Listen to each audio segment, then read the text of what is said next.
A man who stole more than £400,000 from a hospital charity has been jailed for 3 years. Martin Watling was treasurer of the King's Lynn Hospital League of Friends, but he took money from them and then tried to pay the money back. The charity trusted Martin Watling as their treasurer for 22 years. After all, he was their chartered accountant. But for the last 5 years, he stole thousands from them. Money which would have been used by the League of Friends to buy equipment at the Queen Elizabeth Hospital in King's Lynn. Watling covered his tracks by falsifying the end-of-year accounts. Watling stole £406,000 to prop up his failing accountancy business. As his lawyer said in court today, he was effectively robbing Peter to pay Paul. He kept digging and digging and couldn't get out of it. But sentencing him to 3 years in prison, the judge told him, "You lied repeatedly to those who trusted you. It erodes public confidence in charities." The Trust feels very betrayed. Martin had been a friend to many of them for years. He'd been treasurer for years. They're very, very upset, as you'd understand. And the impact on fundraising, the charity itself? Donations are down. We may have lost some legacies that would otherwise have come in. Certainly the fete hasn't gone ahead for a couple of years, and sort of confidence has been knocked. So it can't have been a good thing. The court heard that Watling had paid more than half the money back to the charity by fraudulently taking out home improvement loans. He'd also stolen another £20,000 from a pensioner in Peterborough while on bail. Watling expressed deep remorse for his actions, but his 4 children and his wife, who's seriously ill, face losing everything to help pay back the money he stole. Alex Dunlop, BBC Look East, Norwich Crown Court. Police have been given more time to question a 27-year-old man about a suspected double murder in Ipswich. The bodies of the victims, Rosalind Hunt and Des Thorpe, were found at separate addresses earlier this week. A 15-year-old girl and a man of 41 are also being questioned. A film showing Ronnie Biggs celebrating his 80th birthday at the Norfolk and Norwich Hospital has been released this evening. His lawyer says it shows the train robber has not undergone the miraculous return to health that some newspapers have claimed. Biggs appears frail and unable to speak. A do-it-yourself DNA test is going on the market, and it could help sort out disputes about paternity. It's been developed by a company in Norwich and it'll be available on the high street, but both partners have to give their consent to get the results.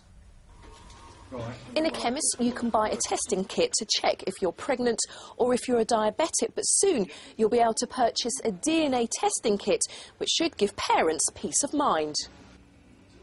Anglia DNA are the company behind the kit. They're based at Norwich Research Park. Paternity testing shouldn't be taken lightly. It could have profound implications on a family as a whole. And what we do is that we require and ask our clients to first contact us and then discuss whether it's good for them. And we require that for every child under the age of 16 that is tested, the mother will have to consent for that child, the mother will have to consent for herself, and the father will have to consent for himself. So we take consent issues very seriously. What do chemists think about selling it over the counter? These tests are going to be a deviation away from what pharmacies have always done in the past. I mean, the standard one probably connected to this would be a pregnancy test, which obviously people come in, find out whether they're pregnant. This from that sort of point of view, is are people going to be testing to find out the paternity of their children, and why would they be doing it? The kits cost around £30 plus a lab fee. With an express service, results are back in a matter of 24 hours. And what if the results don't show what you're expecting? Important considerations that people will have to make. Dawn Gerber, BBC Look East, Norwich. Talks are going on to save hundreds of jobs at a construction firm based at Stowmarket in Suffolk. Haymills has had problems since its overdraft facility was withdrawn. The company is now in talks about a possible takeover by a French construction company. The City Council in Cambridge is clamping down on punting touts. Visitors have complained that some are aggressive, so the council has appointed enforcement officers who will be keeping an eye on all the touts. And already the number of complaints is down. 2 years ago, 40 people complained. This year, the number has fallen to just 9. The housing market may be in the doldrums, but one unusual property in Colchester is expected to attract plenty of buyers when it comes up for sale. It's the remains of a Roman circus, which was discovered by archaeologists 5 years ago. It might look like just another Victorian building from the outside, but buried in its back garden are the remains of Britain's only chariot racing track. Now the building and the land is for sale, meaning part of the Roman Circus is up for grabs. It was like a big, long, fat cigar in shape, and at one end of it you've got 8 starting gates. And in the garden behind us, under the ground there, are the remains of all 8, strung extraordinarily, exactly in the middle of the garden. It's the redevelopment of Colchester Garrison with apartment blocks such as those ones over there being built that led to the Roman Circus being uncovered. But it's the section that's for sale in that garden over there that's particularly interesting. The circus is 1/4 of a mile long in total. Parts of it remain buried, but some of the key features have been excavated. What you're looking at here is part of one of the turning posts that the charioteers would have raced round. Because the idea was that they started the starting gates with the sergeants' messes, and then they raced off in an anti-clockwise direction round this long barrier up in the middle of the arena. How much does your typical Roman Circus go for on the market then nowadays? Well, this particular end of it, at least half of the end of it, would be about 400,000. It's quite a lot of money, but certainly by Roman standards, a lot of money. Philip Crummy and his team are hoping to turn half the building into a visitor centre for the circus. One day they hope it'll be open to the public, but it all depends on whether a consortium can raise enough money to buy it. Felicity Simper, BBC Look East, Colchester. Rain or shine, the summer months mean air pollution in our cities is higher than ever. But monitoring the problem at any time of year is difficult. The area to cover is simply too wide. Researchers at Cambridge University had a clever idea to monitor pollution on the move. To make it work, they would also need some keen volunteers and a piece of kit the size of a mobile phone. Today, Alex Shillings is walking around Cambridge with a purpose.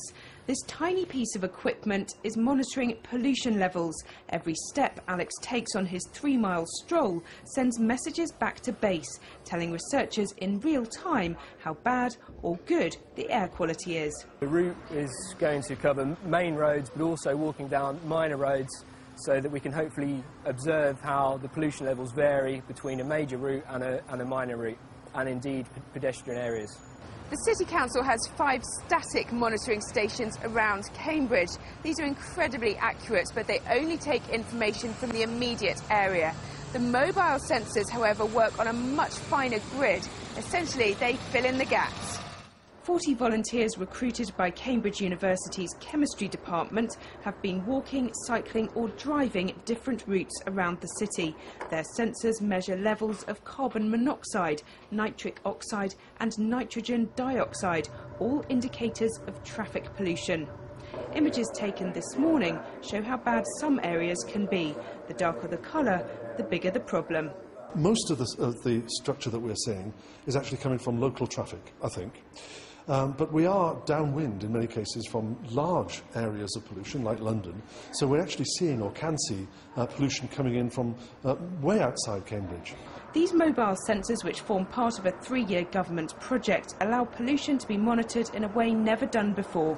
The researchers hope in future thousands will be deployed across the country to improve the way we look at, measure and manage pollution in our cities. Anna Todd, BBC Look East, Cambridge. Let's get some football now, and all of our teams were in action last night in the Carling Cup. Some got